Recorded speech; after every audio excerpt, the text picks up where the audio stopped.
Perfect. All right. Mic check 1 2. Mic check 1 2. Mic check 1 2. Mic check 1 2. Talking again? Does it work? Yep, you're good. I'm here. Okay. Yeah, shouldn't have touched this, but go ahead and speak into it really well. Sup? Can you guys hear me? Hang on 1 second. Let me find my phone.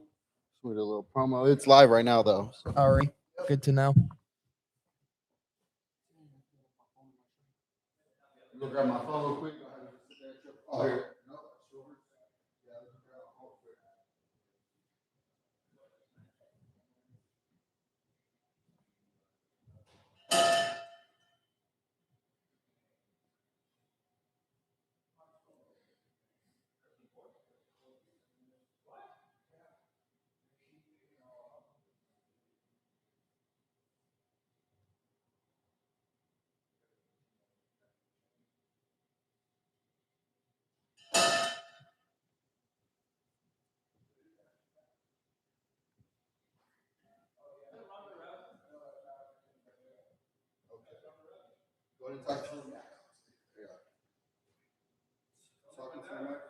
Sup? Perfect. Already.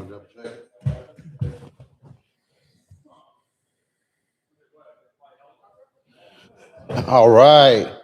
What's good? What's good? We're going to take a quick promo to put on Instagram. What's up, man? It's your boy Fairfield Jonny. Yo, I'm yo, here yo, with my it's homie Thorton Thorton McKay. We're here live at the Barrel Proof Lounge. Log on to YouTube. Go ahead and click on there, and we'll go ahead and get this podcast started. Let's go.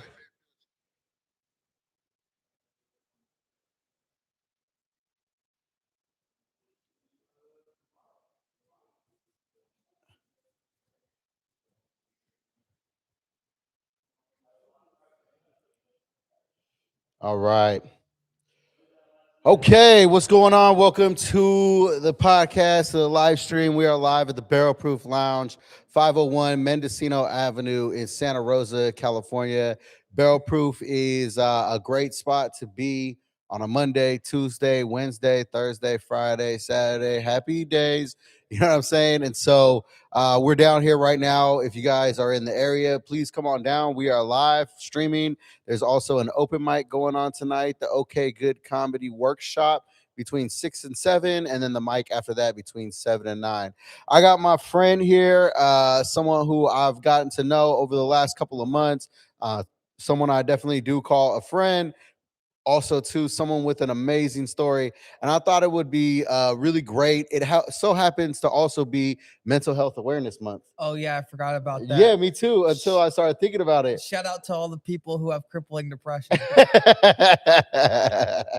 Hey, so you can't hear him because we don't have headphones, but I do have like an air horn or like a little fake applause laugh. So when you watch it back, you may hear like a, you know what I mean?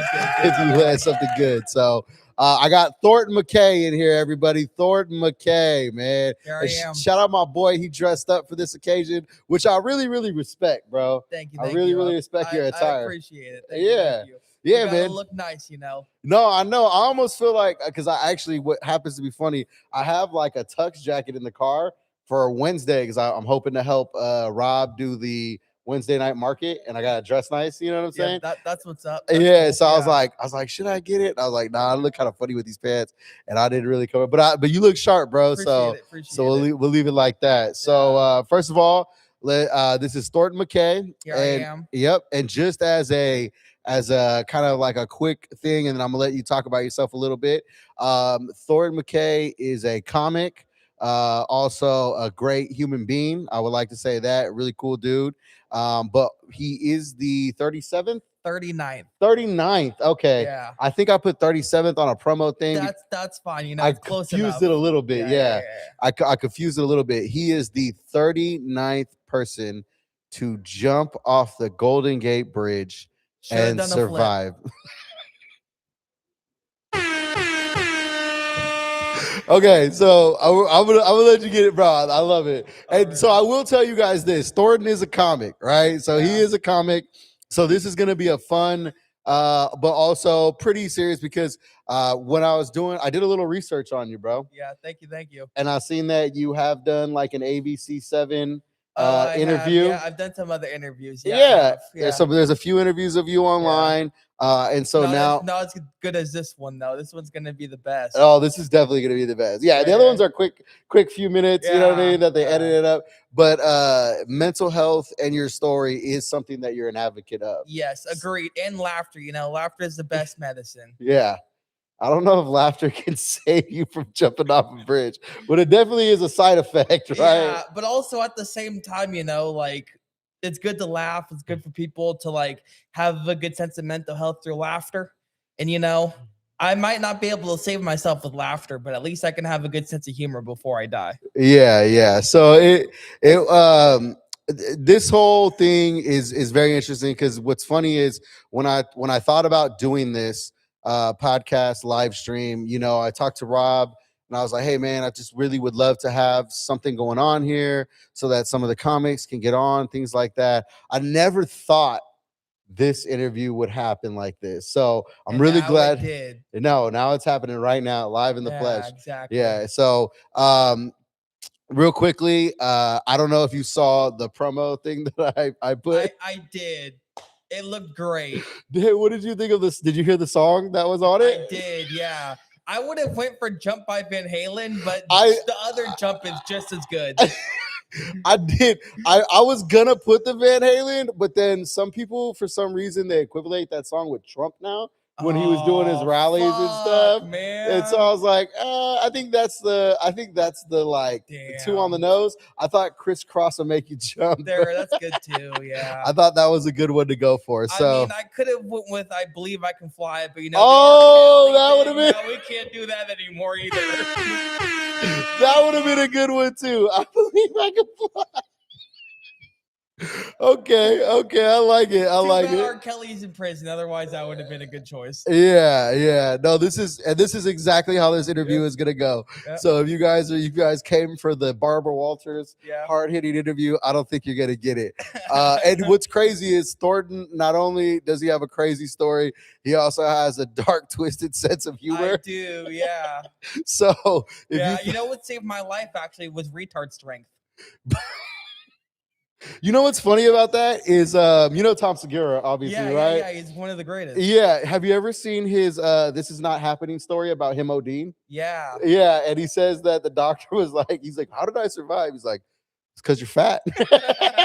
Yeah, exactly. It's kind of like, if you'd been normal and skinny, you would have OD'd and died. Yeah, but because you're fat, you survived. So it's kind of one of those situations. But yeah, man, shout out to all the special ed kids out there. Yeah, looking at me right here. Shout out to me and all the other special ed kids. Okay, but that I was affiliated with. Okay, but here's the thing, right? Because this is something that I found out when I was looking up your information. Okay. Are you also special ed? No, I was not. I was actually where I grew up. We had something. I don't know if you grew up here in Sonoma County. I did, yeah. Okay, well let's do that first before we get to it. Tell me a little bit about yourself. Like, where'd you grow up? My name is Thorton McKay.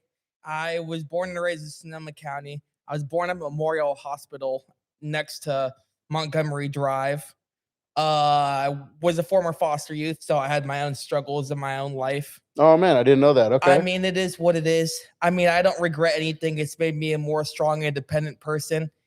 Now I'm good with my finances. It's been good to learn how to be independent, even though I had some struggles in my life. My mom died of a fentanyl overdose. My dad was an alcoholic.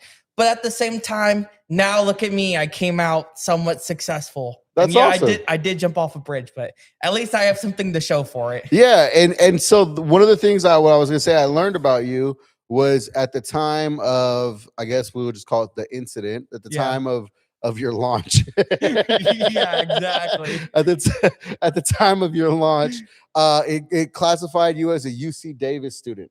I did go to UC Davis, but now I'm at Sonoma State instead. Okay. I transferred over. But so were you in school at the time that you did this? No, that was a little after. Oh, okay. I jumped on the 27th of December of 2022. The first article from the Oak Leaf was after my jump, like 2 months later after I jumped. The people at the Press Democrat and the Oak Leaf wanted to do an interview. At the time I was still doing physical therapy. It took me about 9 to 10 months to be like 80% back into walking. Like it was a long time because it was Wow. like your back. I broke T2 to T8. Oh A man, pillow of a wave saved my life. really? Shout out to UC Marin Health because they're #1 in neurology. If I didn't have them, probably would have been in a wheelchair. Wow. So, yeah, so I got really lucky. Shout out to Medi-Cal because I'm poor. Let's go, Medi-Cal. Yeah, exactly. Thank God that I'm a former foster youth. Otherwise, they probably would have funded my surgery and gave me an opportunity in life. So there's things I'm grateful for. I'm not here to regret anything. And now I got a dark sense of humor out of it. So, I'm doing successful. No, that's amazing, man. And that retard strength. Yeah. So you went to UC Davis post jump for a little while. Yeah. And then I went to Sonoma State. I think I got a better education at Sonoma State, so I wanted to go out there instead. That's awesome. Yeah, and it would have been a lot cheaper for my MA compared to UC Davis. Don't get me wrong, UC Davis was a good school. I like some of the classes, but I really do like Sonoma State. So you're in a master's program? No, I'm in a BA program, but I was calculating which one would be better. Got it. Yeah, okay. For pricing wise. But now I might just get my BA and do comedy and some podcasting. Get to meet people like Johnny. No, definitely, bro. I would love to, bro. We did a regular pod. I feel like you're one of the people, like, honestly, from everybody that I've podded with so far, I would think like me, you, and Alethea would dang near be like a really interesting pod. That'd be you great, know what I'm saying? But like, anyways, the more the merrier. The more people you know, the better. Well, and sometimes people's chemistry is it makes a big difference when it really pod does. And stuff. And the one thing that I like is first of all, you're very open and honest about your situation. Yeah, brutal honesty is great. I love it. Yeah, and I believe it or not, let's see, we got somebody in here that says, "Hey Thor, you got I got medicated too." It's Lauren Black. Okay, so Lauren Black is shouting out to you. Yeah, hell yeah. And so I think that one of the things that I really, first of all, recognize, and this is the only downturn, is that it is live in here while everybody's in here. Yeah, I mean, it is what it is. I know the next investment that I have is some good headphones. So that way it kind of blocks it out and we can hear the sound effects. Sounds good. But but just feel free to just talk a little louder or over it or whatever that we have to do. Will do. Okay. So one of the things that I definitely resonate with you, and not a lot of people know this about me, I'm not as open as some of my situations that I've been in. But number one, I went to there's our #1 audience member, former podcast guest, Mr. Matt McMurphy is in the building. Yeah. So anyway, so one of the things that happened with me is when I was really young, 2004 is when I graduated. So obviously I'm a little older than you.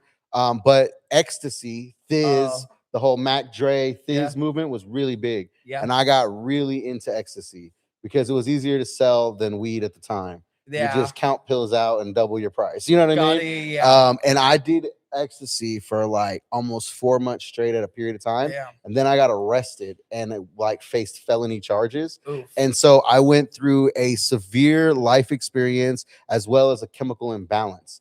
And I got blacked out one day and I actually sliced my wrist open one day. Oof. In like a moment of like obviously attention, needing attention, but also too like in a moment of like low self-worth, No, but at least you're here talking about it, like mental health awareness. And I can't talk about it, but one thing I love about you is that you are very open and honest about what has happened and everything. And the first time I ever seen you do comedy, let me tell you something.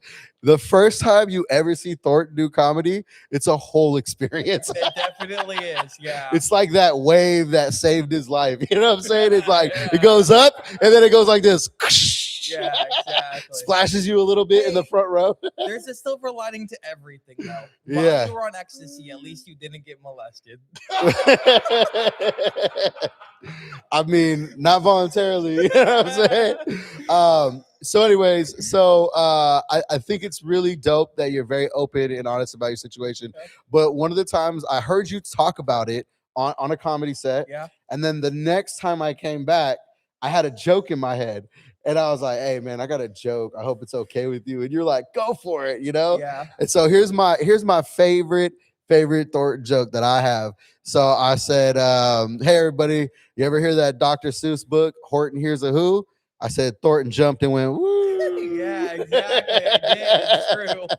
And I did do a belly flop though. Otherwise, he would have went splat. yeah, Thornton does a splat. yeah. And so you are the first person that I've ever met that survived jumping off the Golden Gate. Well, kind of no shit, but yeah. But also too, I've never met anybody that didn't survive jumping off the Golden Gate. So you're a two-time winner. Yeah, You know what I'm exactly. saying? My new nickname is going to be professional diving champion. Oh, okay. There we go. Yeah, Hell yeah. My new job title. Hell Put on my yeah. resume. Did you wear a Speedo when you did it? No, Okay. no, I didn't. That would have been funny though, actually. Like if you would have went out there full Hawaiian cliff diver. Yeah, exactly. Okay, so this happened in 2022. Yeah. Real quick. December 27, 9 days after my birthday, you know? Okay, so here, okay, that's even crazier, right? Yeah. December 27th. Yeah. So that means you're born on December 18th? 18th, yeah. Okay, so December 18th, Christmas is right around the corner. Yeah. Did you have a Christmas? Like, no, I really didn't. My favorite holiday is 9/11. So like and why is your favorite holiday 9/11? We gotta celebrate the 11 greatest people ever, the hijackers. That's one of my favorite. That's one of my favorite jokes from Kumail Nanjiani. Yeah. Have you ever seen The Big Sick? Yeah. And he goes, and Ray Romano goes, I've always wanted to talk to somebody about it. He's like, you've never talked to anybody about 9/11? And he goes, well, you know what I mean. So how do you feel about it? He goes, yeah, it was terrible. We lost some of our best guys that day. Yeah, I'm not gonna lie. I'm kidding, everyone. I don't have a favorite holiday, but if I had to pick one, the only one that comes to mind is 9/11. Yeah. Okay. So Christmas happens. Hey, and it is Mental Health Awareness Month. So I want everybody to know we are joking a lot. Joking. We are joking. These are two comics in here. One that's crazy, one that's less crazy. Yeah, exactly. No, but okay. So Christmas happens. Yes. And then 2 days later is when it all happens. Kind of lead me up. Yeah, at 3:10 in the afternoon. Okay, so lead me up to that day. What was going on in your life? So what took you there? The All that. 18th of on my birthday. Uh-huh. I'm looking at Kevin Hines' story. He's the 37th or 38th. No, he's the 35th actually. Person to survive jumping off the Golden Gate Bridge. And I was seeing like, damn, like the percentage is only like 1 to 2% that make it. And when I jumped off the bridge, you fall at like 80 miles an hour. I book it, right? I'm on the bridge. I'm running off. I got my adrenaline up. I'm like, dude, I'm just going to do it. You know, life sucks. I'm ready to die. Ironically, you know, I survived, unfortunately. I wasn't successful enough in my attempt. I fall 80 miles an hour.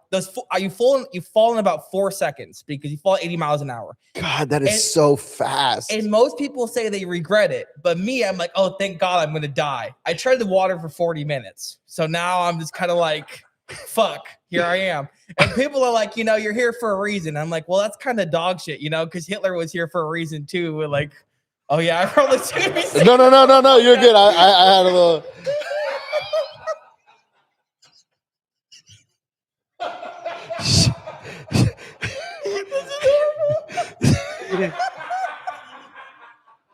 This episode is for sure getting flagged. It's somewhere or another. You know what's crazy is I feel people are gonna watch this and think we're just joking and we're like doing a character. No, this is really him. He wore a vest under this jacket, ladies and gentlemen, to tell these jokes. You know what I'm saying? Okay. Are we gonna be able to post this? Yeah, bro, we're doing it. Go ahead, man. I'm gonna clip the hell out of this, bro. What? God. This is my Emmy. This is my white Bronco moment. Yeah. Oh no, I did your joke, Rob. I did your joke. Oh, so that I never met someone who didn't survive either. That was Rob's interjection into the pod early on. No, it landed. It landed. You'll see it later, Rob. It landed. Oh God. For quality purposes, I didn't quote Rob on that, but that was definitely DJ Rob's. All right, Yeah, so let's go back. So I let's go back. fell at 80 miles an hour, hit the water. 4 seconds. Yeah. Okay, so real quick. it's like boom, boom. Okay, but 4 seconds. Yes. Right? As you're falling. I'm just like, hopefully I die. That's exactly what's going through your head. Yes. And then I hit the water. I'm turning water for 40 minutes. the Coast Guard picked me up. It was during the storms. So it's December. Oh yeah, no shit, you're right. So a pillow of a wave saved my life. Don't ask me how that works, as I'm not into mathematics and I know nothing about physics. So yeah, you're good. That happens, and then they take me to Marin Health, #1 in neurology again. Thank God to UC Marin Health, fucking great, and Medi-Cal. So yeah. Then after that, I was in Marin for about 2 weeks, and then I was sent to Memorial Physical Therapy for another 2 weeks. And then from there, I spent about 8 to 9 months doing physical therapy to get back into shape and to get back into walking and everything. But that shit was rough. Okay, so I apologize that I'm backing you up some No, and, you're and good. slow walking you, but at least you're giving me somewhere Yeah. to go afterwards. Okay, so 4 seconds. You're hoping you're gonna die. You saying you're treading water for 40 minutes. Yeah, it's because of the storms. The storms are about 5 to 7 feet waves. But what's going through your mind during that 40 minutes? Oh, I was saying like, whatever's out there, please take me. Like, I still was. You felled by bridge.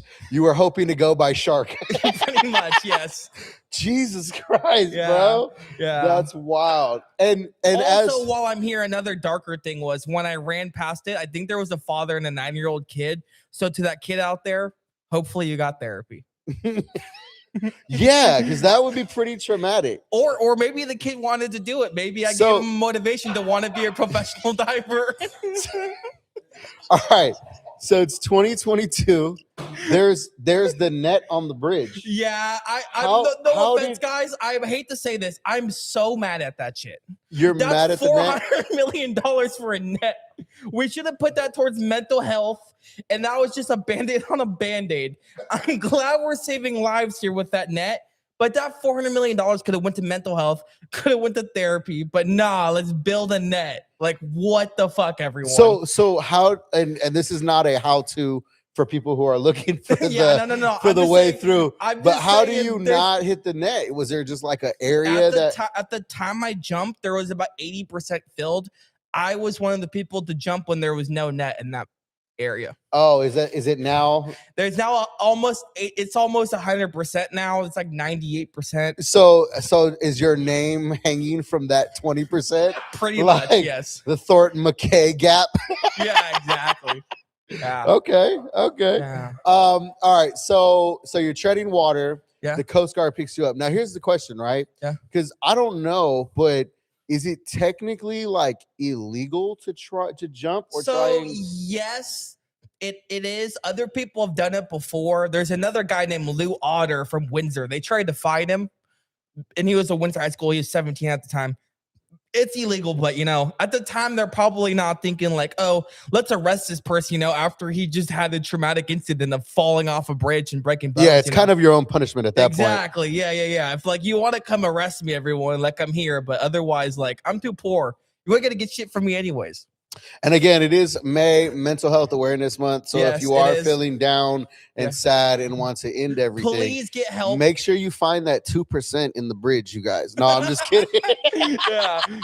I'm just kidding. Get some help. Call the suicide prevention hotline. We want you guys to be better. No one needs to end it. Suicide is a temporary fix or a permanent solution for a temporary problem. Yes, yeah, you're right. All right. And I'm just kidding. And those are some of the cliches that I know. You know what I'm saying? Yeah. Okay, so you hit the water, you're treading water for 40 minutes, the Coast Guard picks you up. So you didn't get in any kind of trouble technically. No, I did not. No. Okay, now here's a really Jewy question. Okay? Yeah.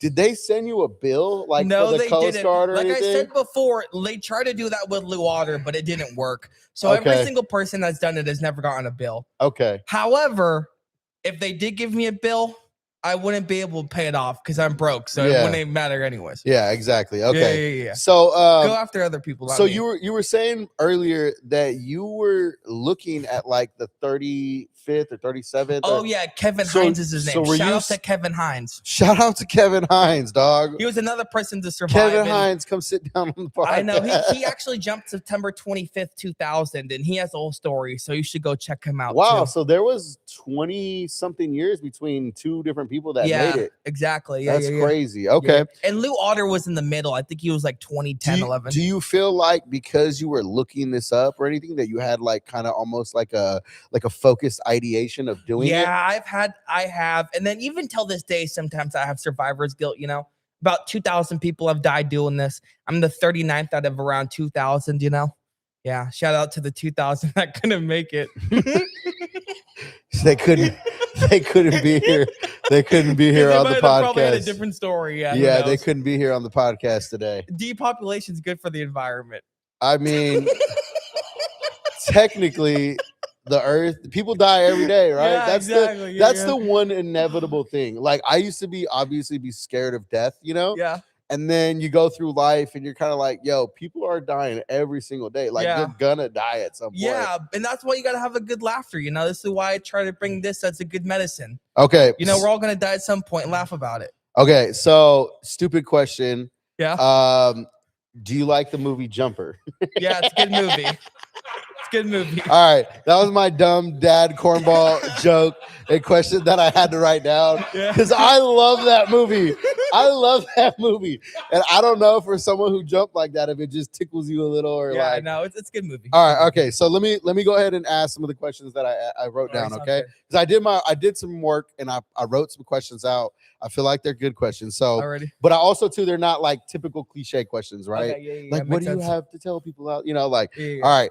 So you survived something most people can't even mentally process.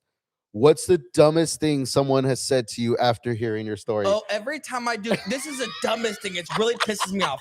Like I'll be doing my stand-up bit and someone will come after me after I'm done with my bit. And they'll be like, did you really do that? Yeah. Like you can just look me up. What the fuck? What the hell? That was actually the most interesting part was I Googled you because I was like, you know what? I'm gonna interview him. There's not a lot of people that have done this. He's gotta have his name out there somewhere, So I Googled you, and there's a whole matter of fact, I think it's have a Wikipedia page on me. Yeah, I think it's kind of fun. This is kind of fun. Yeah, exactly. Let's read what Google Gemini says about you, okay? Yeah, right. AI even knows me. Yeah, AI says Thor. They even put your nickname. I'm not gonna lie, they make you sound like you're a superhero. You know what I mean? Yeah. Like, Thorton McKay is a public speaker, mental health advocate, and stand-up comedian known for surviving a suicide attempt after jumping off the Golden Gate Bridge on December 27, 2022, at the age of 23. I even did my retard. Hold on. It even says he jumped from the southern end of the span and miraculously became one of fewer than 40 people to survive the fall, which is also kind of dumb because it's like fewer than 40. You were 39. Yeah. You were the shortest distance from 40 to you could get. Yeah. It was like fewer than 40 people have done it. I don't believe in religion, but this just shows you that God fucking hates me. And it says, bro, there's a whole AI thing about you. It says, following his survival, McKay has chosen to open up about his experience to raise mental health awareness. Shout out May. And resident of Santa Rosa and student, this is how I know you went to UC Davis. Yeah. He incorporates his recovery into a unique stand-up comedy routine. Yeah. Which I would not call it a routine. It's definitely a fucking experience, bro. It definitely is. Yeah, no, your stand-up is an experience. So, okay, so that's the dumbest thing someone has said to you is, did you really do it? Yes. Yeah. Yeah. Like, it's not hard. Look me up. Hold on, Matt will know this exactly. What's the when I first saw you, bro, you know who you reminded me of? Who? What's the dude from Revenge of the Nerds? Like, Ogre? Yeah, no, no, is it Ogre? Like the big, Yeah. Ogre, yeah. I was like, yo, that's Ogre from Revenge of the Nerds, bro. Yeah. Like, Tiny Buffalo Bill from Silence of the Lambs. Yeah. Oh yeah. The other three I've gotten is some people tell me I look like Wyatt Russell. I don't really know who that is. I don't even know who that is either. I guess so, yeah. Okay. The other one that people have told me I look like, but that's when I had my full beard. I shaved. Zach Galifianakis. Yes. I guess I have a similar humor to him too. Yeah. I was gonna say, and you guys, I don't have my baby with me, my little straddle. I'm not gonna lie. I should have had two ferns. I should have had two ferns for this interview. You probably should have. I'm not gonna lie. Yeah. Okay. All right. So here's the next question. So at this point, Yeah. now that you've done this, are you impossible to intimidate? Like, does normal life drama feel ridiculous Yeah, to you now? 100%. You know, I'm a really patient person. I was even patient before I jumped. You know, I think jumping probably made me more or less intimidated. You know, so yeah, I think So it's true. okay. So Yeah. yeah. Yeah. No baby mama drama. d- Not necessary. Okay. Now here's my question too. Yeah. Your dark sense of humor that you have. Yeah. Did you have that prior to jumping? Oh yeah, I did. You know, when you're in an abusive household as a kid and then a foster youth, you know, sometimes dark humor makes you like live and it makes you like be independent. But it also Yeah. helps you strive, you know, because laughter is the best medicine, like I keep saying. It's true. We need more of it, you know. Yeah. We need more laughter. Yeah. And I think that is Because one of my if you can't laugh, you're just sensitive. yeah, I get it. I get Yeah. it. And I think one of my favorite movies is and what's crazy is now that I'm saying this out loud, it's like no wonder I got into stand up and I want to do stand up. But one of my favorite movies is Funny People with Adam Sandler. Oh yeah, it's a great movie. It's Yeah. a great choice. Yeah, my favorite movie of all time is Stand By Me. But if I had to pick like a favorite dark comedy movie, Funny People, it's gotta be up Really, there. Stand By Me. That's Yeah. your favorite movie? Yeah, of all time. Yeah. Really? Yeah. That's very interesting. That's an older movie for someone Yeah. that's as young as you. I know exactly. Was that like something that just like came on one day and it's like Yeah, my foster grandpa, who was one of my inspirations in my life before he died, he was mine and his favorite movie. We'd watch it nonstop. that's cool? And also, like, I know it's an older movie. I'm only 26, but you know, sometimes I feel like I'm a Gen X or like a millennial or like a Gen Z body, you know? Well, you had to 'Cause- grow up fast. Yeah, no, exactly. And then because of all the abuse I went through, you know, like Yeah. sometimes Sorry it about made that. me no, it's already, you know.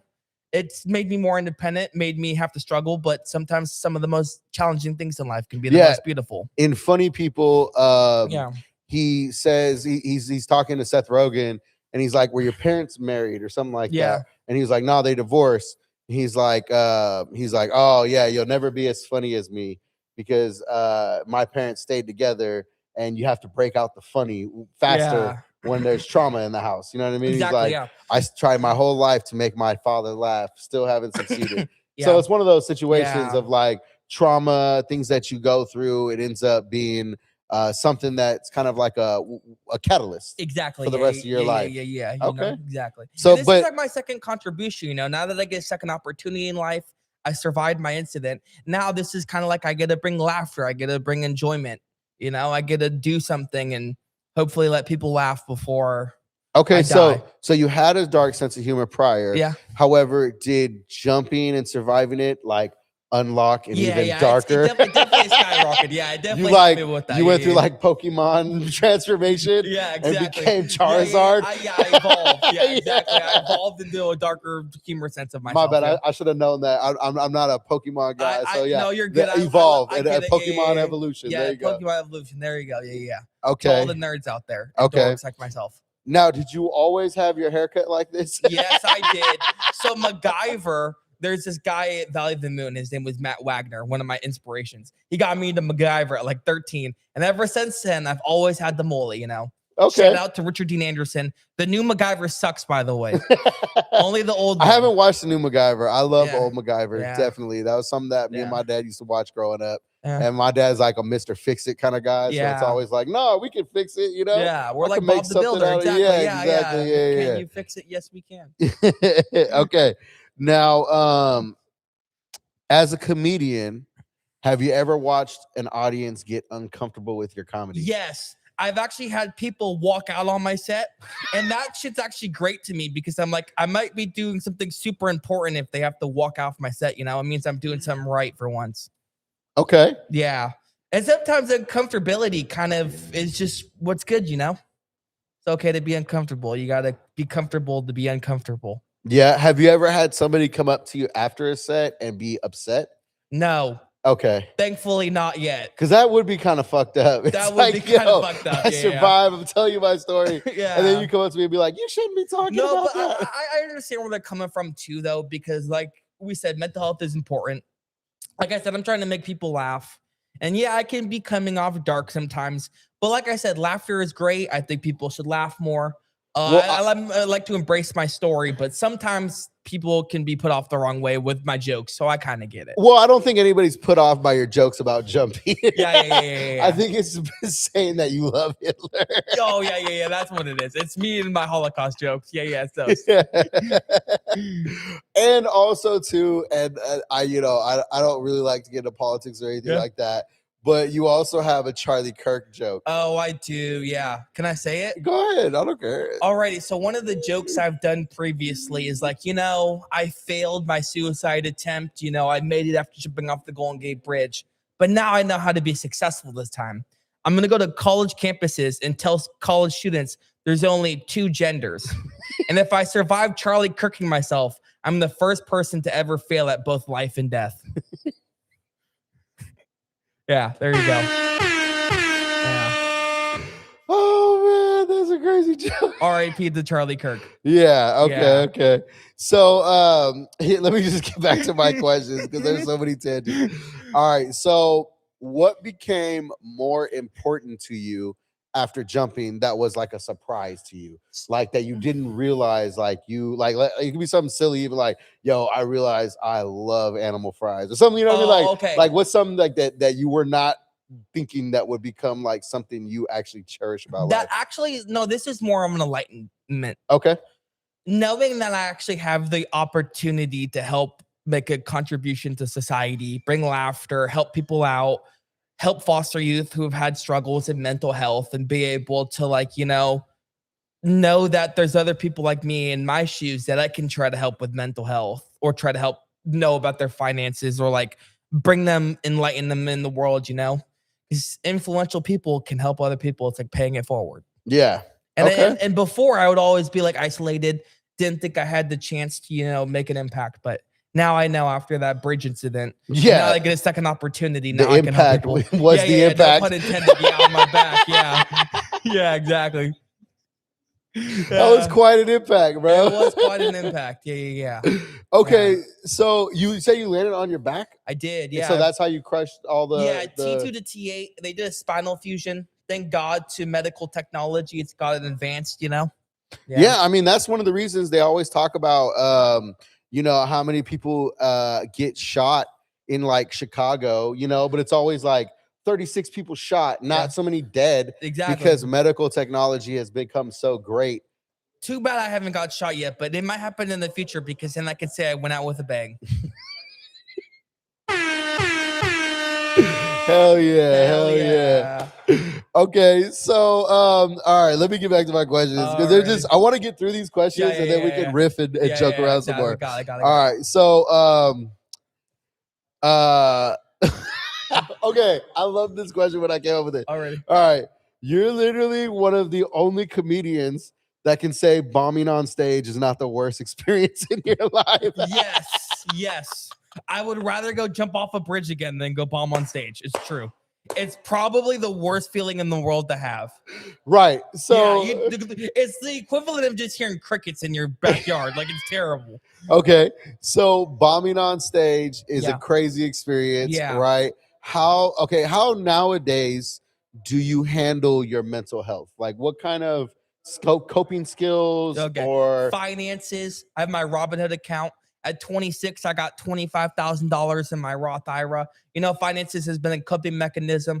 I don't want to end up like my mom, dead from a fentanyl overdose. Yeah, well, I don't want to end up in my life like my dad, drugs, being a gambler. So finances has helped me out, and then I can also share my knowledge with other foster youth or people in my scenario. Because not many people get the opportunity to learn about finances. It's really important.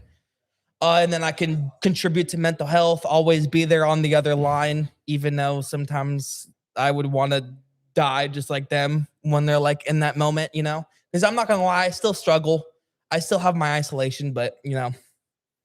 What else besides finances? What other coping mechanisms? Skills, yeah. I played rugby for the JC. I was doing that this year for a little bit. Yeah. That's what's up, bro. Yeah. I played flanker for LC Allen in high school. That's awesome. JC, and then for Santa Rosa Rugby Club. So you're an athlete. Yeah. Yeah. That's awesome, bro. Yeah.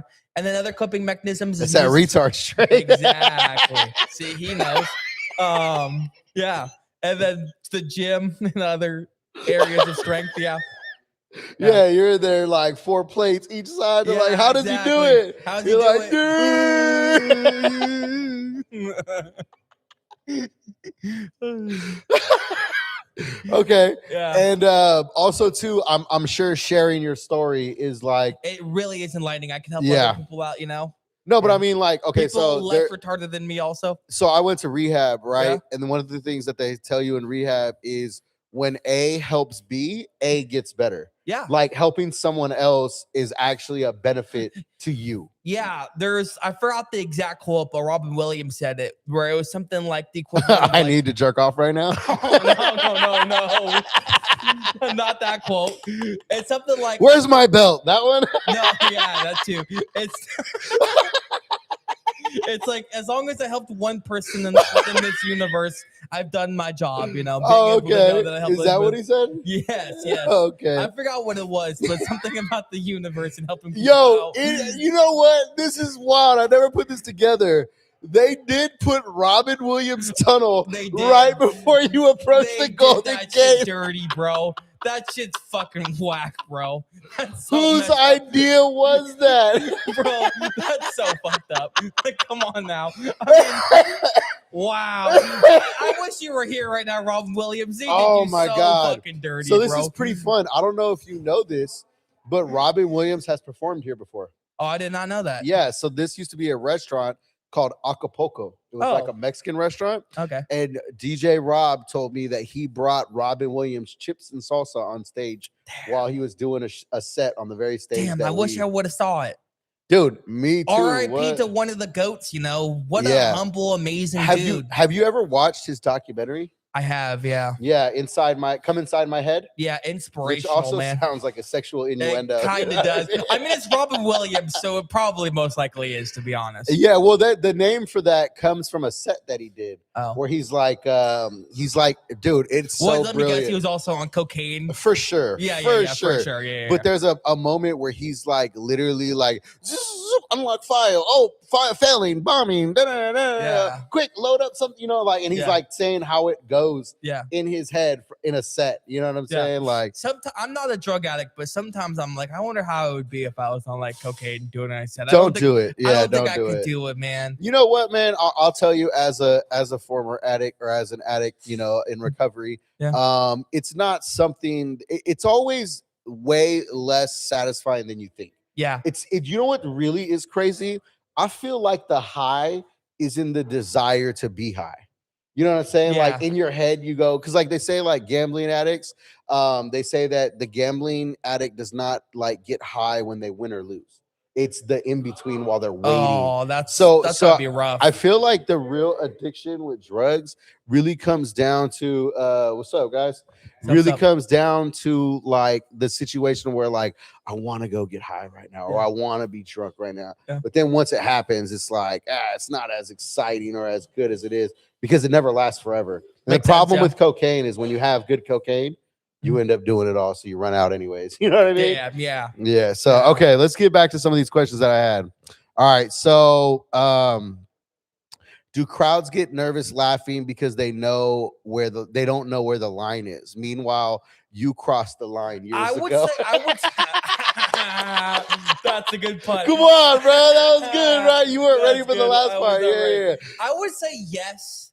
However, I would also argue that I don't think there's a line to comedy or art, Yeah. There's always some kind of way where like, creativity and art is subjective, Well, some people might like that line and some people might think it's too far, Well, I think that's one of Kanye's biggest contributions to Yes, society. by the way, as someone who makes Holocaust jokes, I do not condone what Kanye has to say. So Okay. just to say that. But I would say one of Kanye's biggest contributions to life is that award shows are dumb. You know what I mean? Like, how do you judge art this way? Like, who is Yeah. the best artist? Yeah, exactly. Which is also too for me. Like, I've competed in comedy competitions. Yeah. But it's kind of like it's very subjective, right? Like, what's funny to one person is not funny to another. Yeah, person, exactly. Right? Yeah. So there is. As Adam Strange would say, funny is funny. Yeah, funny is funny. Yeah, exactly. And you gotta, I agree. And as a comedian, obviously you gotta play to your crowd, right? Yeah.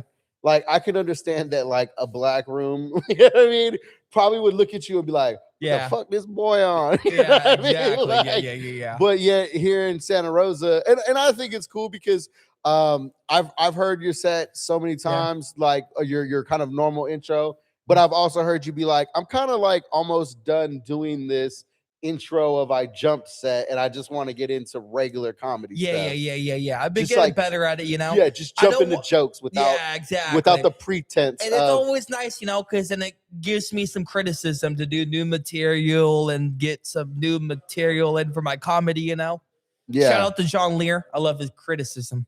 He's giving me new perspectives on comedy. Okay. Yeah, he's a great mentor. Tell me about that some. Like what's some of the So he's told me that there's always room for new material. There's always room for improvement. He's helped me guide myself along the way to do better at comedy. That's why they call him the stepfather of comedy, in case you guys didn't know. Yeah. Hashtag John Lear, you know? No, And he's shout out always John Lear. written to me, showing me the ways on how to do better at comedy. And that's the thing that's great with art, you know? There's always room to grow, you know, and get better. And critique and criticism has been one of the greatest things I could have in my life. And not only with comedy, you know, just critiques and perspective in general. It's always nice to learn and get knowledge, you know? Yeah. G.I. Joe once said, knowledge is, or knowing is half the battle. There you go. Yeah, I didn't know that it's was true. a G.I. Joe quote. That's a It good was, yeah. one. Okay, so now this is a question I ask everybody, like, how long have you been doing comedy? What got you to want to start comedy? Obviously, So actually, incident, but- it was the incident. Okay, but, like, Literally, how long have you been literally, doing like, comedy? 3 months after my incident, I wanted to think about doing comedy, and then I started getting heavily into comedy for the last like year and a half. Okay. Yeah. Who are some of your favorite comics? Well, the two of my favorites are dead. And the GOAT is George Carlin. Close second George is Carlin, Norm amazing. Macdonald. Oh man, bro. Fucking great. Come Yeah, on, Norm dude. Macdonald. bro. Fucking Norm. Yeah. My uncle. Yeah. He's fucking the sheep, right? But right now, modern, it would go Shane Gillis. Yeah, okay. I love Anthony Shane. Jeselnik is a Shout close out the second. dogs. Shout Anthony out the boys. Jeselnik is a close second. Anthony Jeselnik, Yeah, I really? really think he's hilarious. I like how he pushes the line in his edgy comedy, you know? Yeah, Me and him have that kind of similar dark humor, I feel like. yeah. And then number 3 right now is Jimmy Carr, the British dude. Jimmy Carr is great. He's Yeah. great. Yeah, I feel like Jimmy Carr's stuff is a lot more like also it's kind of crowd working with Yeah. intelligence yeah, and giving people a perspective Yeah. on life. 100%. But Yeah. he's also hilarious the way he Yeah. does it. You know what I'm saying? Yeah, I've got so much inspiration with Jimmy Carr. You know? That's what's up, man. Yeah. That's dope. All right, I like that. I like Anthony Jeselnik for me. I do like Jeselnik. I think I was earlier big on Jeselnik, Yeah. and then but for some reason when he started getting into podcasting more and stuff, he kind of just seemed a little bitter to me, Okay. and it kind of took a little bit of the edge off of Yeah. his darkness.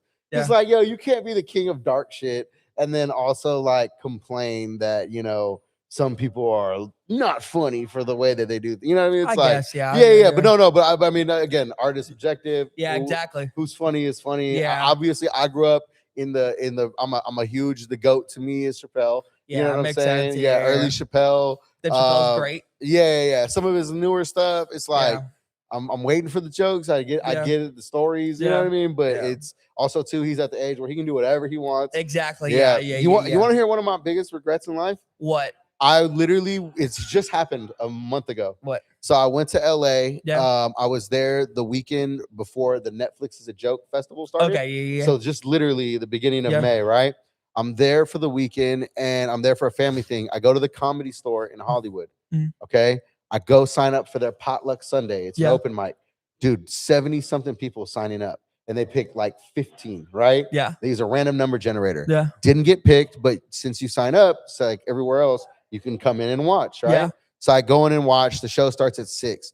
I'm there for like an hour and a half, and my baby and her mom were at the hotel room. Yeah.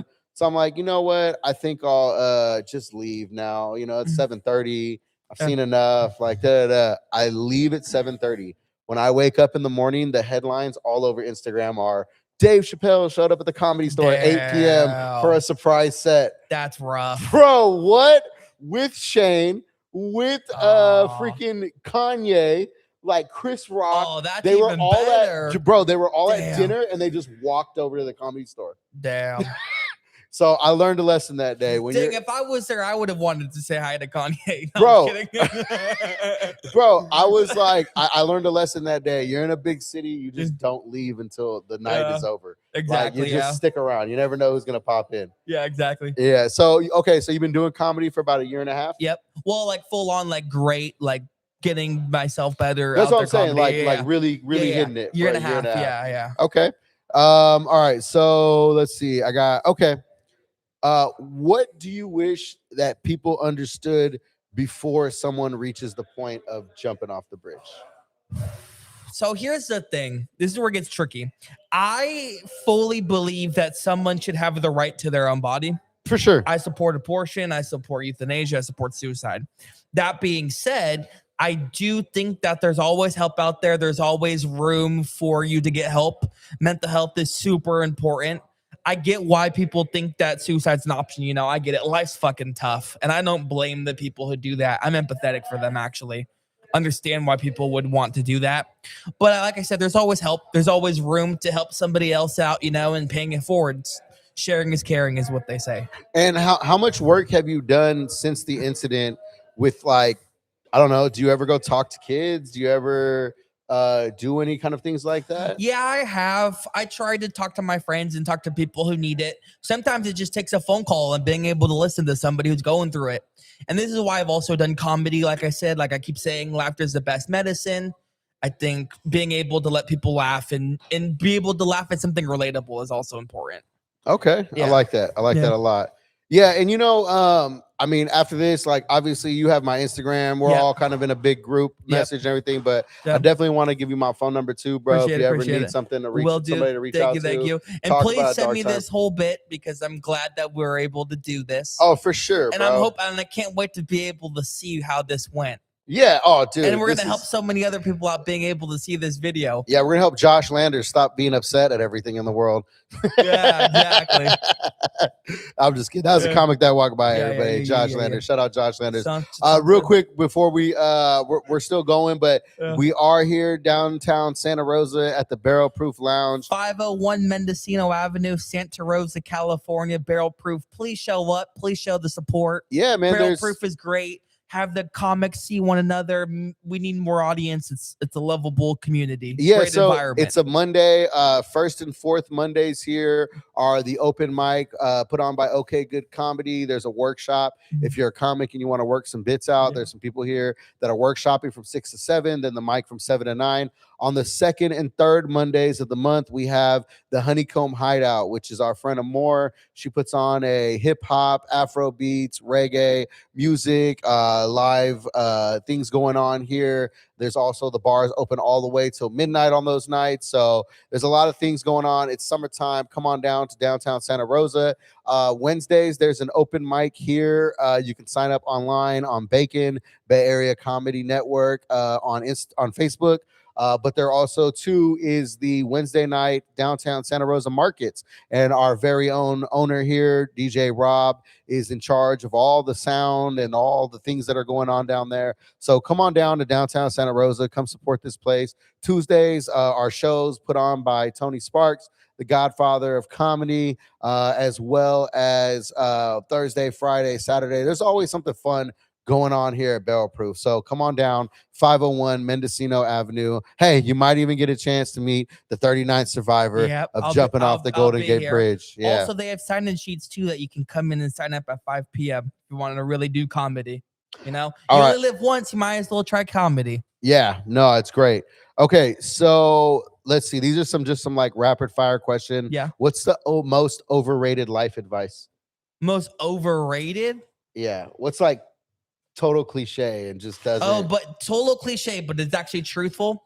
Teamwork makes the dream work. Teamwork makes the dream work. Yeah. So you're. It sounds like from everything we've been talking about, even though you do it sometimes, you're a big advocate for not isolating yourself. Yes. Okay. Go touch some grass once in a while. Yeah. Hang out with some people. Yeah. Go buy. Go find a friendship. Yeah. Yeah. Sometimes it's like, you know, go see a movie with your friends. I'm a big advocate also too. And like, hey, if it takes you treating someone to go out and hang out with someone, go do it because it's worth. You'll never remember the $5 or $7 or $10 you bought somebody a burger or a cup of coffee, but you will always remember that hang. You know exactly. what I mean? Yeah, Hanging out. Well, yeah, hanging out, not hanging from a tree. Yeah, there's a difference.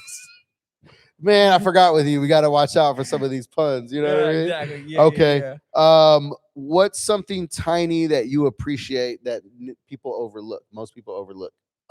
Financial security. Yeah. Yeah. I don't think that's tiny. Oh yeah. You're right. It's a pretty big thing. Oh yeah. You're right. For tiny, then friendships, like I said. So being able to go out to a movie, being able to just like, know somebody for who they are, and so finances are really important to you. Yeah, 100%. Okay. Because after my whole background story that I just shared, yeah, being able to financially be ready is great. That's good. And now I could share to other people why finance is important, And so Make it rain. Do you have like a pretty strict budget for each month? Yeah, I try to put like $300 a month in. That's good, man. Yeah. That's awesome. And so you don't have to say the specific place, but like what kind of like work do you do nowadays? So right now I'm just a student. Okay. I worked at the Home Depot. Nice. And then I did some restaurant work and then customer service at Target. Not in the rope section, right? Yeah, not the rope section. No, they probably wouldn't want me there. Because then I'd probably just be You're like, no, that's gonna snap. Yeah, exactly. That's gonna be too short. Yeah. Shout out Too Short. Oh my goodness. But then my first job actually, and I hated it. I hate that I even did this till this day. I dressed up as a Statue of Liberty. Wait. And I did the sign dancing for taxes. Liberty tax. Yeah. Liberty that was my tax. first job. Yo. And you know what's even funnier? I got so good at it that parents. No wonder you tried to kill yourself. Yeah, exactly. Yo, if you would have jumped in the Liberty tax, you'd have won. That would have been great. It was like Liberty, Liberty, Liberty. Yeah, exactly. You know what's even funnier though? I was actually pretty good at sign dancing for a bit. You were good at sign dancing? Where parents would come up to me like, do you want to like do this for like my kid's birthday or for like this fundraising event? Fuck no. You know what? You're like, I'd rather go jump off the Golden Bridge. You might be onto something, Johnny. Maybe that's what led me to do this overall, Maybe that's what actually it was. It wasn't my abuse and my like mom dying of fentanyl overdose and my things I was going through in school. You're like, it was the freedom! Yeah, exactly. For 4 seconds. Yeah, it has nothing to do with the traumatic history. Yeah. It was that one job. Yeah. Hey, Liberty Tax, do not try and sue us. Exactly, We're not slandering your name. He just hated the outfit that you guys gave him. Exactly, yeah. Okay. All right. So now that you survived, what's an irrational fear that you have? Oh, irrational fear. It's actually really funny you say that. So I actually had a fear of drowning. I had a fear of needles. Bro, you treaded water in the Bay Area, in the real San Francisco Bay during a storm. Yeah. And so you're not afraid of drowning Not anymore, I guess. And then needles at one point, I have 3 tattoos. So that's out of the picture. So now it's probably like getting burned to death or like, I don't know, getting buried alive. You think that's irrational? But like, what about like, irrational, like spiders or something I see what you're saying. Irrational fear would probably be like dying knowing I didn't do anything. Okay. In my life, Well, let's just. I died a loser. Well, you know what, man? I think that you're not a loser. Number one, you're not a loser at all, dude. From the moment I've met you, we were friends, bro, and we've become friends. And I think you're hilarious, bro. Appreciate it. I also think that you're a genius. Like the way your mind works, even your jokes. Like, you know what I'm saying? They gotta land, Well, no pun intended. And speaking of your tattoo, I came up to you one time in a comedy set, and I seen, bro. I wish it was easier to. It's harder. Yeah. I'll put a little picture up later. There you go. But you actually have the Golden Gate Bridge. Yeah. The only thing tattooed on your forearm. It's also my Instagram profile picture. But the only thing I need to add to it is like, wee. You, or you should just put like a bird flying and be like, that's me. Yeah, exactly. No, and I came up to you one time and I was like, yo, you're literally the only person that knows what it's like to be at the top and the bottom. Exactly. Yeah, exactly. Well, you and 40 people, you and 38 other people. Yeah. You know what's really funny too? People always come up to me and it's ironic, because I'm the 39th person. Be like, you like Pier 39? Yeah, that's the reason. Oh wow. Okay, that's a good one. That's a good one to throw in there. Pier 39, All right. Oh my God, bro. Look, we're about to hit the 1 hour mark. And it don't even crazy. really feel like That it. was fucking fun. I didn't even realize It we were was here for an fast too, hour. I bro. know. A whole hour. Yeah. I mean, the first couple of minutes I was getting the stuff, but bro, Yeah. that is so fucking funny, Instagram, bro. shout out to you. Thanks for letting us post this video. You're the best. Yeah, no, we're gonna definitely clip this up over time. Yeah. Get some of these out. Like I said, this is my white Bronco moment. Sweet. Thornton's, Put it on YouTube. I still got some more things real quick Yeah. because I do want to riff on a couple things All right, sounds real good. fast. But I don't know why I'm not seeing your Instagram. I just wanted to give your Instagram out. Oh yeah, it's literally just my first and last name. THORTONMCKAY. There's a picture of the Golden Gate Bridge. You know, if you don't know why it's my profile picture, you probably should have watched the podcast by now. Yeah, no, and Thornton's really fun and funny, you Yeah. guys. If you're ever struggling, if you have mental health issues out there, you need someone to talk to. Oh, I forgot to bring it. I also have like a retard card that has the suicide hotline on it. You know, like go ahead and retard card. Yeah, I forgot to pass it out. So who's ever out there, let me know and I'll give you one. Have you ever actually officially been diagnosed with any kind of disability? I was diagnosed as mentally retarded, post-traumatic stress disorder. Like the list goes on and on. After the jump or before? No, this was like in the 90s before, like early 90s before, you know, they stopped like undiagnosing mental retardation because they stopped doing it in 2010 because people hated the word. Really? Yeah. I don't even like, I get maybe ADHD, you know what I mean? Because you're a little like eccentric. Well, but here's the thing. I don't feel like you're like retarded, bro. So here's the thing that pisses me off with this shit, right? You know, retarded doesn't mean stupid. It just means slow. Okay. And there are some retards smarter than me, and they're the most genius, smartest people I've met. But you don't even seem slow to me. Like that's interesting. I wonder if it was just like an easy cop out of like, oh, he's retarded. I guess so. I don't know. But also, yeah, I feel like you got diagnosed by like someone in like the early SNL Chevy Chase. Like, oh, he's a fucking retard. I guess so. Yeah. Also, so at the time I was like 8 or 9. I took a test, and I was like below 80 at the time, and I was like at 77.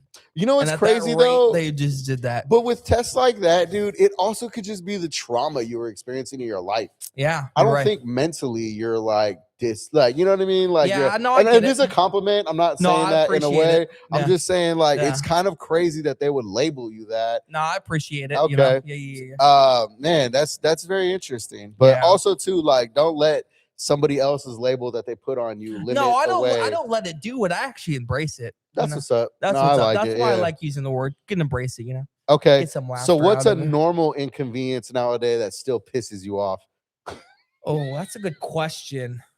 Normal inconvenience? Like someone cutting you off in traffic or like, you know what I mean? Like I know what it is. Every time I walk in, like every time I like press a traffic signal and then I like wave somebody to go before I do, and they don't give me the wave like for a thank you. Fuck you. You could have at least said thank you or give me a wave, but you just drive ahead. Those people can go jump off a bridge. Bro, that's so fucking funny.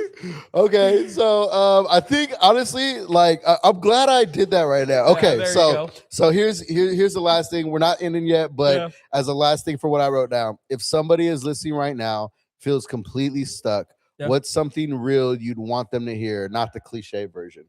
You matter. Actually, that's no, it's okay. It's okay.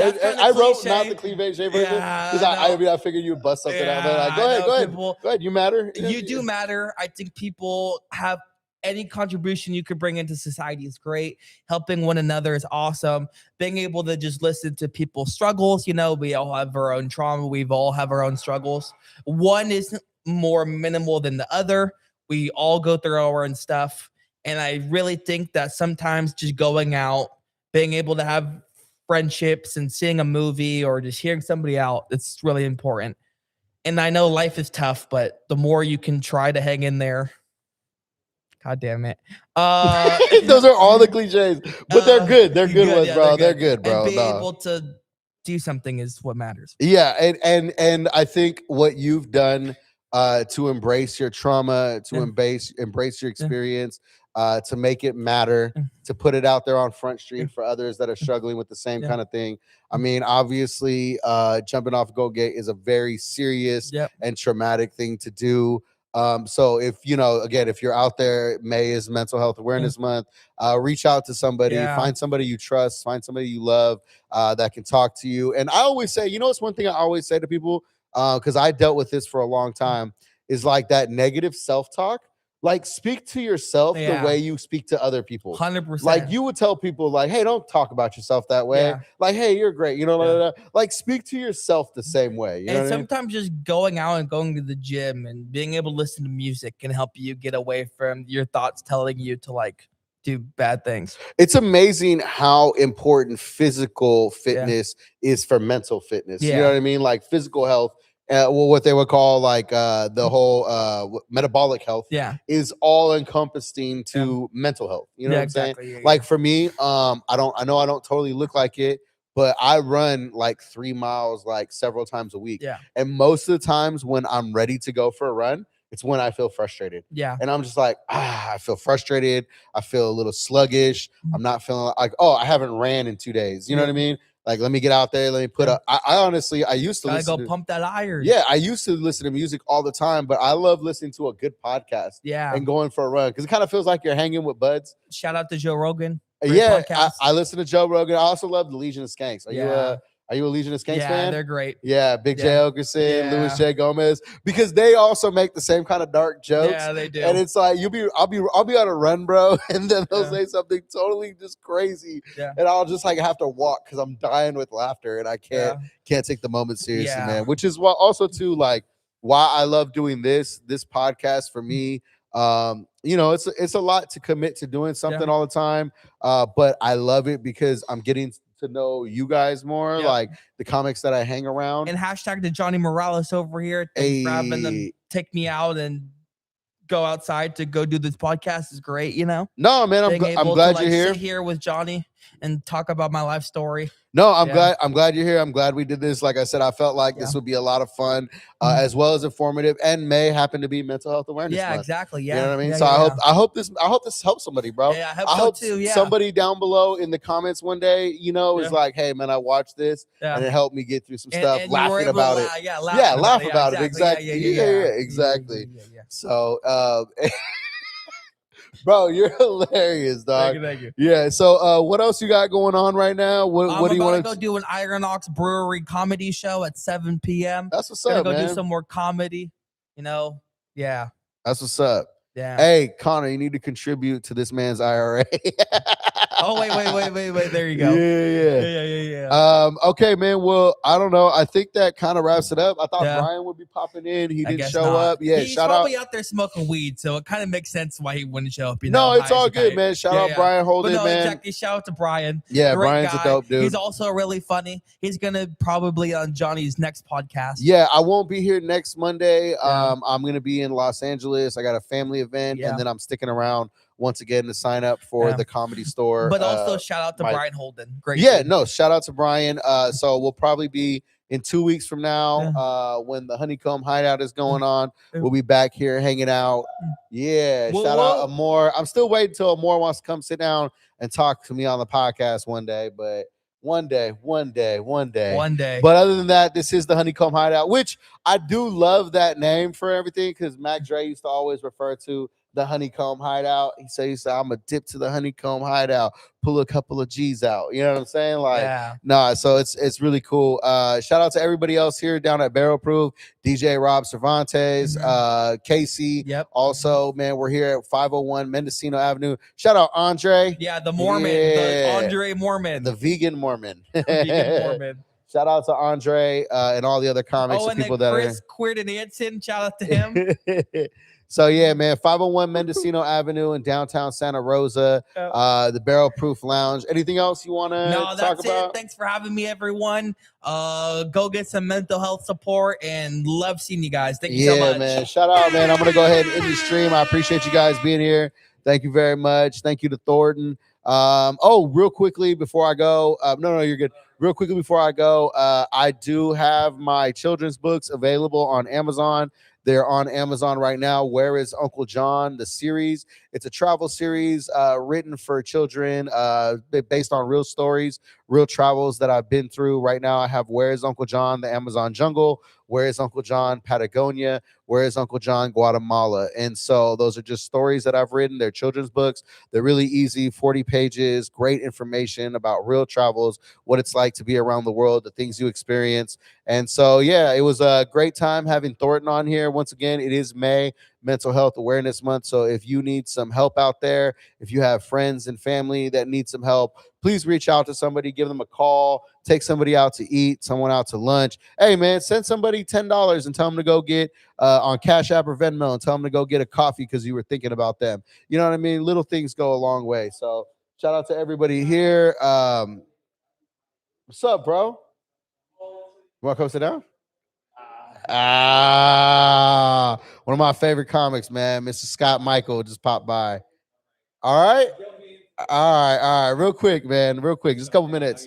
Good. What's up, man? See, this is one of the fun things about this place is that when I started this, I wanted it to just be a hang. Yes, sir. Like I'm just hanging here with whoever's popping in, man. That's So what's cool up, about Scott? it. How you doing today, bro? Living the dream, man. Just coming to check out what's going on with this open mic tonight. Yeah. How do you do this? I just kind of want to stare at myself when it's You're on good. here. That's fine. That's why the camera is near the screen. Yeah. Yeah. You're totally. good, bro. Just talking to the mic. That's all. I appreciate it. So tell the people about yourself, man. Tell them who you are, what you're doing. Yeah. What's up? I'm Scott Michael. I've been doing some comedy for about 6 months now.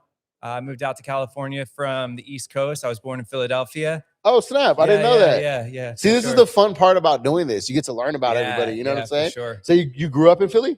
I was born in Philly. I lived in Upper Darby for a while, but when I was younger, Upper Darby? yeah, it's like a area of Philadelphia. Okay, so like Yeah, a little outside of Yeah, area? it's like a part of it, but kind of like on the outskirts. You know, Here- Tina Fey. That's where Tina Fey is from. So Okay. hella gangster. You know. Tina Fey is one Yeah. of my favorites, bro. Yeah. Shout out Tina Fey, Yeah, shout out aka who's the porn star that she looks like? Oh no. Lisa Ann. Hey, Lisa Ann. All right. Hey. Shout out Lisa Ann. yo, you pulled that out of nowhere or somewhere. Who's Yeah. Nailing Palin? All right, so let me ask you this real quick. Yes, sir. Do you guys got Amish people in your part of that area? Yeah. There's Amish people, not in the city part of it, but if you go a little Yeah. bit outside the city, yeah, for sure. Yeah, What they're out was- there churning butter, all that stuff on the side of the road. What was that like? You ever try to pull up on a girl like who had a hair bonnet on? No, I never did. I drove past them plenty of times, but they're covered completely. The hats, long. You don't even know what you're looking at. You ever hang out with somebody that was like on Rumspringa?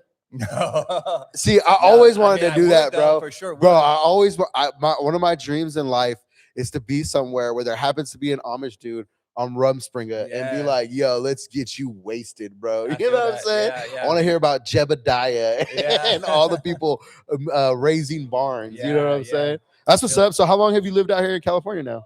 Oh man, for a couple years. I moved out here originally I was doing music. I used to be in like a kind of screamo kind of band.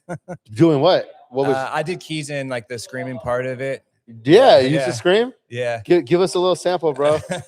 I'm a little rusty right now. But Sorry. yeah. I mean, That's there's tricks so- to it. I used to get like what are they called? Polyps on your throat from Really? screaming. Yeah. I had to learn, how to bring it up from the diaphragm and everything like that. I used to before shows. I used to have to do throat coat spray just to go on because it was like Oh, snap. when we do multiple shows in a row. Yeah. That's dope, man. So you Yeah. came out here with the band and then you just kind of like loved it or what? Yeah, well, it wasn't the full band. So we came out here. We tried to get like what we had out there going on the East Coast out here, and it was just hard to put it together. The singer, he wanted to be more of an actor. He was like the real pretty boy kind of guy, So shout out Ryan, Ryan Kibbe.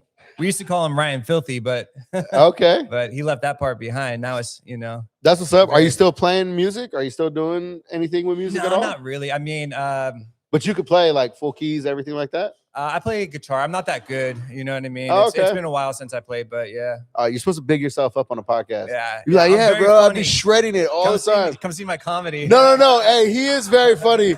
He is very funny. His comedy, I mean, obviously, my favorite joke. I don't know if you want to like say anything about it, yeah, but that one I haven't put out yet. yeah. One of my Yeah. favorite jokes that you do is hilarious. I Yeah. love it, Just especially because turning the innocence on its head a little that's bit. that's Yeah, exactly the yeah. best part of it. Is Yeah, because it's it's just like starting with like dating single mothers and stuff Yeah. like that, and yeah, and it that's turns so it from how they always have snacks, and they remind you to go to the bathroom, but then it turns it, it just builds on yeah. that to a little bit more adult. I'm No. a clean comic. Yeah. No, it's definitely hilarious, man. Yeah. And it's always fun to do comedy. Like, obviously, one of the things that a lot of people don't realize with comedy is that, especially when you're open micing like we do, you know what I mean? You Yeah. tend to be like a community, you know what I mean? You tend Oh, to for be sure. Yeah. like a circle. And so what's also fun is like, I hope one of you make it really big one day. Yeah. That way I can hit the road with somebody that like, For be like, sure, yeah, that's yeah. who I did comedy with. You know what I mean? Same way Rogan and all them have like all their homies that sure, they've yeah. done comedy with. But okay, that's what's up. So Yeah. so no music, full comedy Yeah, now. full comedy. I moved down to so I moved to California to do the music thing, doing all that, and then I just kind of did nothing for a while. I was trying to do like a kind of electronic side project or anything, but I don't want to be like. But it's funny because I do comedy, which is all on one. But I never wanted to be like the front man of the band. So I was always trying to like you were saying, Like it's the collaborate. community, Yeah, right? yeah, Like I wanted to have collaborate, that band and like really put it together, but. It's hard with music specifically because everybody wants to be that front man. You know what I mean? They all want the shine. Well, and it's hard. It's hard Yeah. splitting $50 like 5 ways. You know what I'm saying? Like my brother, he's a part of so he was a part of like a ska band for a long time. They're actually pretty big. They were on like Good Morning, Good Day Sacramento, all that kind of stuff. Like they're pretty big in Sac and everything like that. But I remember one time they got booked for a gig to play Sac State. And they paid them $100, and there was 8 people in the band. He's like, I guess we all get $12.51. You know what I mean? Like it was tough. Like a price that like it's hard, man. It's a lot of work and everything like that. But that's what's up, man. Like I said, like, hey, I just wanted you to stop by for a couple minutes and talk real quick. I was gonna end the stream, but then you walked in, and like I said, you're one of my favorite people that when I see you do comedy, it's always hella funny, always hella good, that, bro, man. Yeah, so same to you, man. I was dying the other day at your feature. Yeah, hey, that was tight, bro. I did 30 minutes, bro. Yeah, it was hard. Obviously, we're at the open mic, so I felt comfortable putting notes down. But just to do comedy that long was crazy. Yeah. And then last night, I actually, which was really fun, I got to do the Punchline in Sacramento, which was, I have never even gone there for the mic. I just got Josh Means. He does a show, and it's called Can I Finish? And you have to story tell. You got to tell a story, theme topic, but the whole time there's a panel interrupting you, like kind of roasting you while you're telling your jokes or while you're telling your story. And I had never even did a story on stage like that, like a whole like, oh, this is a story about this and that and all that stuff. And it was a crazy experience. My whole problem though, I don't think I killed last night personally. You know how it is. We're always our hardest critic. Everybody else I came off like great job, you know. But we're always our hardest critic. And the thing is I was trying so hard to hit the story, how I wrote it, kind of like how you do your sets when you put them together, that I wasn't being my normal storytelling self. Like, and so every time the panel would interrupt, I'd be like, no, I did not. Anyways, and I would just go back to it. Like I was just like, but also too, that's where like Mike's like here tonight helps out. Totally. Because you can run something, you can say it once, you can hear how you deliver it. And then when you go to a show like that, it's like, oh, I've told this before, but it's my first time storytelling on stage. So it's funny when I did the Your Friends Think You're Funny contest here. Okay. And I feel like I did okay. You know what I mean? Like shout out Matt McMurphy, one of the winners. And what was I saying? Oh yeah. So the note that they gave me, they were like, do you practice that in the mirror? I mean, I guess like I kind of like talk it out into myself. And basically they were saying, you're very like point, like very wooden. So I can feel that. Like I feel Woody. Like like Woody. Shout out Buzz. Shout out Buzz. But shout out Andy's mom. There you go. But so I could see like getting interrupted because I'm trying to get away from that where I'm like, and then this happened, and this happened, and this happened. Where it's like, kind of like I'm vibing with it, you know? Yeah. So Well, I mean, that's Um, why I mean, like yeah. like me and you are about the same amount of time in comedy of stand up. Yeah. So it just practice, man. You know For what I mean? sure. We're still Yeah, in yeah, our yeah. we're still in our infant stage. You know what I'm saying? We're still Definitely. sipping at the milk and like Yeah, trying yeah. to learn how to hit our head up and all that kind of Yeah, stuff. yeah. You know? I feel So like I it's spent cool. so much time writing it, and I come from that music background where it's like, these are the lyrics, this is what you say. So I'm Yeah. like, these are the jokes, this is what I say. But it doesn't always have to be like that. Like a Yeah. lot of the funny comes from like the mess ups and the improv and like the freaking crowd work or whatever, you know? I always love when you say something and you weren't expecting people to laugh at. Yeah. You're like, oh, that's where the actual funny's Yeah, at yeah. that little piece right there. So Bro, it's cool working I that out. remember I have my first one where that happened. It was at this Hop Monk over in Sebastopol, I think it was. Uh-huh. And I was like just telling my joke, and I was like something, and I liked it. And they like I got Died that at pop, that bro, part. and I was like, oh, I don't even know what I said. But I watched the video like 500 times because I was like, yeah, whatever I said, I gotta emulate that again. Yeah, you know? yeah, But That's what's up. Nah, Thanks for yeah. having me on, No, bro. no problem, Scott. I'm gonna Yeah, go ahead no. and end the stream. Shout out to my boy. I'm following Scott you Michael. on Instagram too. Yeah. Your shit is, am I allowed to curse? Yeah, go ahead. Your shit is funny, dude. Thank you, man. Thank you, Oh, bro. I was watching your stuff. All right, man. Thank you. Appreciate you, man. Follow him at it's Scott Michael Comedy, right? Yeah, Scott Michael Comedy. Yes, follow him, man. So once again, we're down here at the Barrel Proof Lounge, 501 Mendocino Avenue. I got my homegirl Brittany, aka DJ Dex, Cluster Funk, setting up her stuff right now. I'm gonna go ahead and end the stream, but come on down, come check it out. The bar, everything's open. Amore is ready to here to pour you drinks. We're gonna have music playing, all that kind of stuff. Appreciate you guys. Thank you for everybody that participated in the chat. Thank you for the people that watched, who liked the video. Gonna go ahead and give Thor a ride over to Iron Ox right now. So we're gonna go ahead and head over there. But yeah, man, shout out to everybody else. Shout out OK Good Comedy and the mic that they're doing tonight here. Shout out DJ Rob Cervantes and my boy Casey, the owners here at the Barrel Proof Lounge. And come on out Wednesday night. Come Wednesday night for the mic. If you're down here at Santa Rosa at the Wednesday night market, come on down to the mic, man. I appreciate you guys. Thank you. Hope you guys have a good day. Remember, it's not a bad life. No es una mala vida. Yeah.